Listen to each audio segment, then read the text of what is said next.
Good morning. All right, here's an update from my friends and family and anyone else interested in my take on the situation as of this Monday morning. All right, on a world scale, there are about 35,000 deaths. This is certainly an underestimation, I'm sure. But let's look at deaths and remember the reason deaths are important is because our testing is not nearly widespread enough or truly specific enough to warrant looking at cases. Let's take a look now at the world and the total number of deaths by location and the number of days it takes for those deaths, to double. So the United States at over 2,000 deaths is doubling that number every 3 days. So if we look at all total deaths on the curve, including the world, we see that certainly the United States doesn't look that horrifying currently. But if we zoom in on this curve, we basically see what that means. In Italy, Spain, and the United States, our growth of the total number of deaths is shooting up. The slope of that curve is an exponential slope. So let's zoom down further and just look at the United States, and we see what really is such an alarming curve. It's this rapid shooting up growth curve. So what sort of measures have been put in place? This is a map from the New York Times showing all of the areas currently with statewide orders and other orders. You'll notice the entire country is not under an order to basically remain home. That would be optimal. That should occur. The sooner the better. It's a week since my last video. It's not done. That's my issue. But if we do look at areas where quarantine has occurred, like New York, this is a graph from Governor Cuomo's talk yesterday, and what you do see here is a doubling time that is improving. So hospitalizations are going up slower over time. Again, the numbers are small, and if you look at Massachusetts, the numbers are smaller still, but it looks like the last 4 days we are showing a decrease in the growth rate, and that is a very positive sign.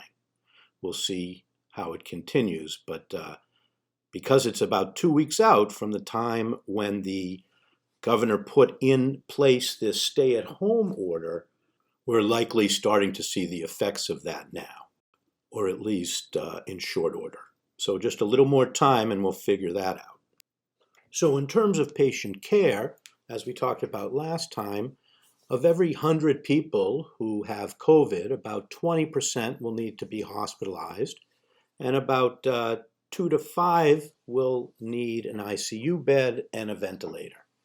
And there'll be 1 death. That's in the best circumstances as we currently know. If we look at, for those who are hospitalized, what is the care? The 20% who are hospitalized, mostly it's for oxygen and IV fluids, but as people get worse, we have different ways of managing that, and that goes backwards as they get better.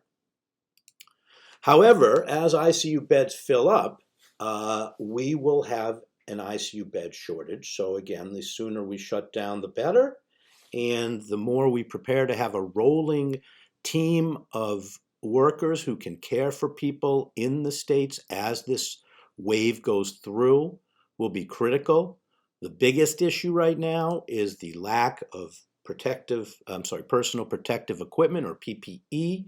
People are having to make do. The CDC is loosening guidelines. These things are increasing the anxiety for healthcare workers who are obviously want to go into battle with armor and bullets. And right now, many people are being sent in and told to make do with what they have. In terms of research, there is some interesting stuff coming out. This is something I just want to make a note of because I suspect there'll be some panic. This was based on a study that was done on a small outbreak in Washington State, where a bunch of people singing in the state choir got together with social distancing, good hand washing, and then sang in a big room and a outbreak occurred. And so the concern is, could this be airborne?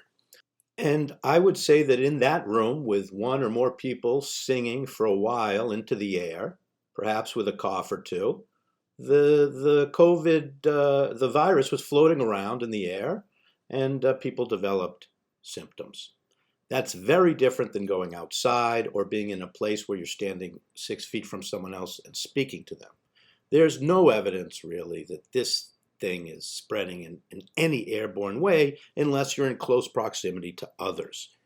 So what sort of research is there now that has good potential? And there is definitely some research with some good potential. I will note that an article came out today, again, recommending the chloroquine and hydroxychloroquine plus Zithromax may be helpful. But again, the people publishing that data are not publishing all of the data, and that's kind of a little weird. And there's a lot of question as to how good, what is the effect, and we have to be very mindful of hopping onto these great new exciting ideas. We are looking to see, can we stop this from invading cells by sticking antibodies into people, either from people who've already had it, but there's no way to make enough of that, or monoclonal antibodies, where you actually build antibodies and mass and inject them and they slow the spread. That may work, but that's a few months away. And then there are steps when the virus gets to the cell, how it gets in, prevent it from getting in. Once it's in, it takes over the cell's machinery to make its own instructions, RNA in this case, and its own proteins. And there are many ways along this chain where that can be stopped. And there are many additional steps along the way where chemicals and other mechanisms can be used. More research needs to be done, but I guarantee you this is being done as rapidly as possible. Most regulations that have been in place have been removed to allow studies of really anything that looks like it might have a beneficial effect. What's the take-home messages right now? Really not a lot different. Stay at home as much as possible.